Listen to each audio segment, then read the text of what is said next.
This is the Game Philosopher. Welcome to my channel. And today I'm doing a book review. And it's this book. Link will be in the description. This is Object-Oriented Ontology, a new theory of everything by Dr. Graham Harman. Now, Dr. Graham Harman, there are some things I need to talk about him and his relationship to my philosophical thinking. So his object-oriented ontology is a very interesting thing. In fact, from a superficial level, it had helped me to realize that there are ways around a more humanistic model of thinking. Because his orientation is not on the anthropos, not the Anthropocene or anything like that, but he's talking about objects, how we are often neglecting to look at things within metaphysical analysis and so on and so on and so on. He was very much heavily influenced by Heidegger, Lacan, numerous other thinkers too. When you look at some of his videos, including his discussions with Slavoj Žižek, another great Continental of today,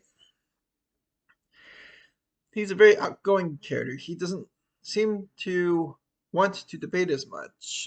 He just wants to discuss ideas, and there are some advantages which I think he finds as opposed to more critical methods of discourse. And I think one of the big things is that he's able to relax and enjoy a discussion and joke around as he does uh, with Slavoj Žižek in some of his debates with him. Another thing about him is he's an architect. He talked about how architecture and all this other stuff had influenced his viewpoint on metaphysics within some of his lectures, which I've watched online. But in this book, The Object-Oriented Ontology, a New Theory for Everything, he is not too far different. In fact, what you will find is a lot of anecdotal evidence he puts out as he decides to discuss the theory of everything. And like a typical philosopher, he will have propositions sometimes. But it's kind of funny in a sense because as he's talking about these things and arguing these things, and his theory for everything and how science cannot provide a theory for everything, he basically somewhat uh, uses propositional logic in a sense while saying that it's not necessary for a theory of everything to have such a thing.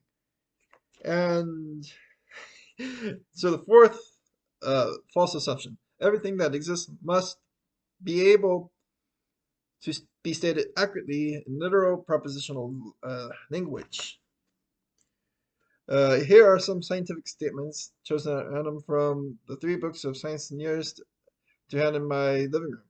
So he gives us like these scientific things, and yet to give him credit, he ends up eventually going through anecdotal evidence of history from his living room bookshelf. But Mocho was growing old, and the Turks began to weary of his cruelty and tyranny. Many chiefs offered their allegiance to China, and the Beyaraku of the Upper Kiriulan revolted. Yeah, so basically speaking, he's not so much into propositional logic. I don't think he's so much into syllogistic as well, although he can't help but to use propositions here and there as he then argues from anecdote to anecdote to demonstrate his points. And in that way, I would have to say that Dr. Graham Harman's methods, which he actually attributes in this very book to Sigmund Freud, he actually takes more from Aristotle's rhetoric than he would from the Orleganon of Aristotle, because he is using these rhetorical methods to prove uh, complex metaphysical points, and in that way, he is actually a good example of making philosophy accessible to the masses, because you don't really need necessarily a very complex philosophical education to understand what he's saying. In fact, he's doing this on purpose. Now, there are some problems with that. For one, uh, if you take his book, this book alone, I'm not going to talk about immaterialism or any of the other books of his that he's written, but this book alone, which is actually meant to condense his object-oriented ontology idea for the masses. So I don't know why you do that, unless you're just trying to deconstruct this book and have a little fun. Uh, if you if you put it under a critique with, say, Aristotle's logic, or with the deconstructionism of postmodernity, uh, or even some of the methods that are used by analytic philosophers, you might actually find that it's actually very easily overthrown, because instead of trying to argue his points in a way that would be systematic, in a way of saying, um, if A then B, but all B's are um, A's, or no, if all B's are C's, and so on and so on and so on. Without such a logical structure behind everything, what would happen is essentially you could actually take this and just do away with it. So, but we have to understand that with this book, you don't want to read it that way. In fact, this is more of a book of information than it is necessarily a complex philosophical book, even though it deals with complex ideas, such as the theory of everything. And in it, he betrays his love for architecture, uh, because he argues that uh, aesthetics is the root of all philosophy. Now, I would personally disagree with that, but even then, he's actually using a lot of anecdotes and uh, narrations as opposed to philosophical notions. A good example to where everything I'm talking about kind of betrays him.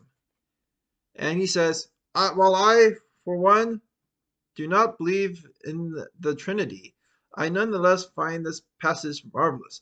It makes a brilliant use of analogy to convey some sense of how the apparent contradictions of the three persons in one divine nature may not be only a possibility, but even lucidly conceived.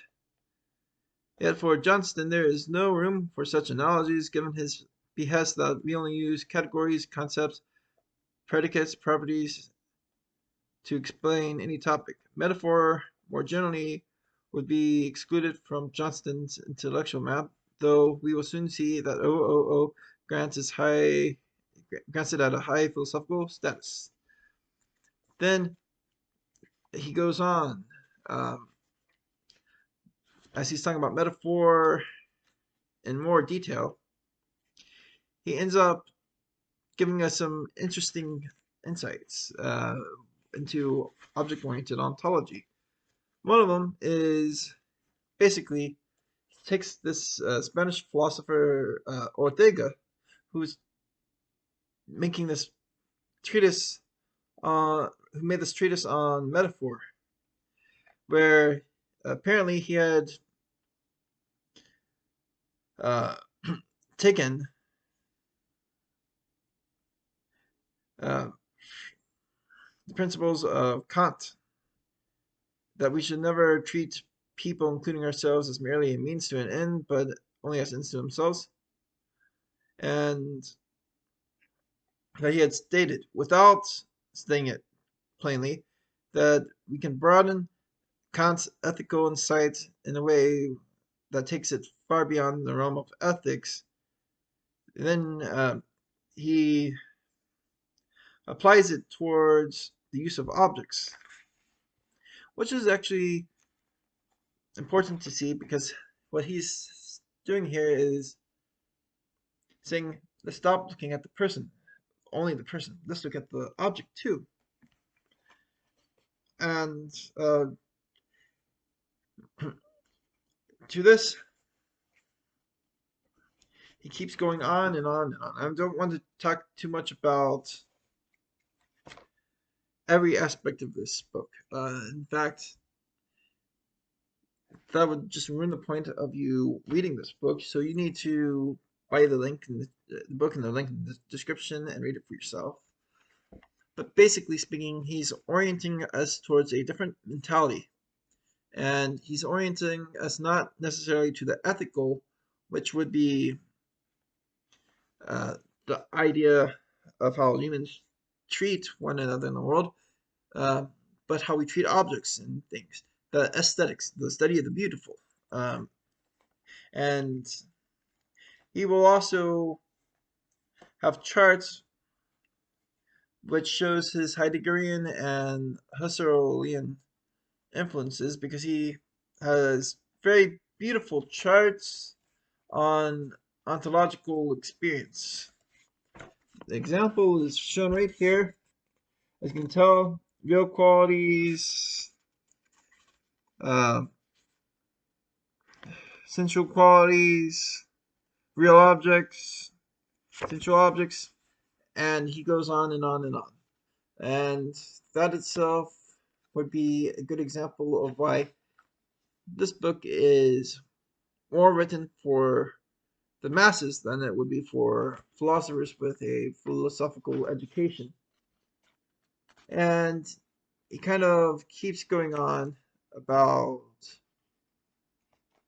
these things. And he continues on the same way of argument in chapter 4, even, where he talks about indirect relations. And in the final one, he sort of puts object-oriented ontology within the context of the postmodern tradition. So instead of talking about it, I would like to actually give a few personal thoughts on object-oriented ontology and its relation to the rest of postmodernity. So in like the simulation in simulacra, the idea is that we are all living under a simulation. There's no way out of it but perhaps death. That we will never know the truth. And Dr. Graham Harman's idea is that it's not just a simulation. It is there is a reality, and he gets the idea from Lacan, who talks about the real and the symbol, and so on and so on and so on. But in his context, yes, there are simulations. Yes, there are things that would get in the way of our perspectives of what is the reality. But there is a reality. We don't know what it is necessarily, but it's still there. And then he kind of takes apart metaphysics and phenomenology, and he uses it in a way that's kind of addicted to the aesthetic. He wants to observe objects and experience the objects, the beauty of the objects, its functions, and so on. And he's often been criticized as being anthropomorphic. And to those criticisms, he seems to always accept it more than deny it. because in his mind, you could either be anthropocentric, which is his problem with philosophy after Immanuel Kant, uh, or anthropomorphic. Anthropomorphic would mean to assign human-like qualities to things that are not human. And in fact, you could see on TikTok several videos that kind of make fun of him for this. Russo, for example, he makes a comical video where it's like comparing process uh, ontology to object-oriented ontology. And when he's talking about object-oriented ontology, he's like, hey, this is a brick. Its name is Steve. Of course, I don't think that Dr. Graham Harman would go that far with his anthropomorphism. But as we tell from his book, he actually seems to be treating objects in an ethical manner, kind of like how you treat people. Uh, Yet that itself is an interesting thing when you look at it in the context of greater and a broader sense of philosophy. Because Soren Kierkegaard, and either or, I believe, he actually talks about the aesthetic and the ethical life as almost being one and the same. And that is literally what Graham Harman is doing. Now, as to object-oriented ontology, I have used it to a degree uh, to understand my own criticisms of humanism. In fact, in the previous video, you can go back and watch it, Against Humanism. I have actually used his model of analysis of how he says we look at things. The overmining and undermining and dual mining as a way to describe human reasoning. And I'd say that to a degree, he is right that we do analyze in that way. There's no way around analyzing that way. So, but I would say that he largely makes a point in talking about these types of things because he wants us to be aware that we do it so that we can have a fuller grasp of things. Of course, he's doing this from a rejection of the noumena because everything Dr. Graham Harman does is in reaction to the Kantian. Yes, I pronounced the name wrong because the actual way to pronounce Kant's name is kind of a disgusting thing, but he's reacting against this revolution of Kant. The noumena, the idea of the thing in itself, as something that exists that exists independently of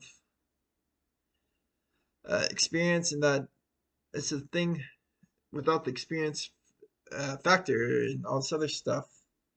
Um, Dr. Graham Harman rejects the idea of the noumena, the thing in itself, because uh, he just seems to want to be less Kantian, which is kind of ironic, seeing that he actually uses Kant's idea of deontology to frame his aesthetics. But in the other end, it makes sense that he would get rid of this idea because he wants objects to be the focal point of his metaphysic. And so the noumena idea would actually get in the way of that because it stops people from necessarily worrying about the thing and more worrying about the experience of the thing. So that's a very interesting insight on his behalf. Like, comment, subscribe. Tell me, what's your opinion on object-oriented ontology? Hit the bell button. I hope you had a good day.